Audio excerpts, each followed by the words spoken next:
Hi guys, চলে এসেছি নতুন একটা ভিডিও নিয়ে আজকে আপনাদের সামনে। আশা করি আপনারা সবাই ভালো আছেন, সুস্থ আছেন। এখন শীতকালীন সব ফসলের চাষ শুরু হয়ে গেছে। আজ আমি আপনাদের সামনে সর্ষে জমি, পেঁয়াজ, এইসব জাতীয় যেসব শীতের মরশুমে যেসব ফসলগুলো হয় তার মধ্যে এটাও একটা অন্যতম ফসল। এই সর্ষে অনেক রকম ভাবের হয়। যেরকম আছে হলুদ সর্ষে আছে, লাল সর্ষে আছে। এখানে আমার এই ভিডিওতে দু রকম সর্ষেরই চাষ দেখানো হয়েছে। একটা লাল সর্ষে জমি আর একটা হলুদ যে সর্ষে হয় সেটার চাষ। তো এখানে কদিন হলো এখানে চাষ দিয়ে সার দিয়ে বীজ ছড়ানো হয়েছিল। দেখেন কদিনের মধ্যেই বড় বড় হয়ে গেছে অনেকটা।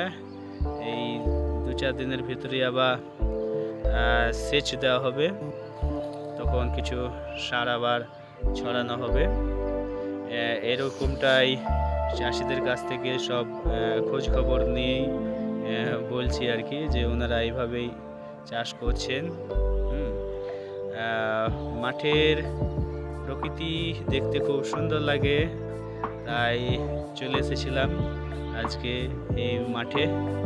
তো দেখে আমি খুব মুগ্ধ হয়ে গেলাম, তো ভাবলাম যে আপনাদের সাথেও শেয়ার করি, আপনাদেরও ভালো লাগবে।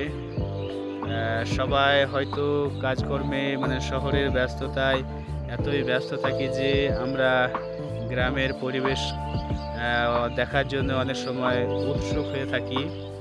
তাই তাদের জন্যই যারা গ্রামকে ভালোবাসেন, গ্রামের প্রকৃতিকে ভালোবাসেন, চাষবাস ভালোবাসেন, তাদের জন্য এই ভিডিওটি মূলত খুব ভালো লাগবে। দেখেন খুব সুন্দর একটা পরিবেশে চাষিরা চাষ করছেন এই সর্ষে দেখতে দেখতে আবার পাশে দেখলাম এক কৃষক বন্ধু পেঁয়াজের চাষ করছেন। তাই ওনার পেঁয়াজগুলো আমি কিভাবে লাগাচ্ছেন, তারপরে জল দিয়েছেন, সেটাকেও আমি ক্যামেরা বন্দি করে নিলাম, আপনাদের সামনে সেটাও দেখাচ্ছি। খুব ভালো লাগলো আমাকে এখানে এসে, খুব সুন্দর একটা পরিবেশ। এই দেখেন পেঁয়াজ, সেই যেটার কথা বলছিলাম, পেঁয়াজ লাগিয়েছেন। তো ভিডিওটি যদি আপনাদের ভালো লাগে অবশ্যই লাইক কমেন্ট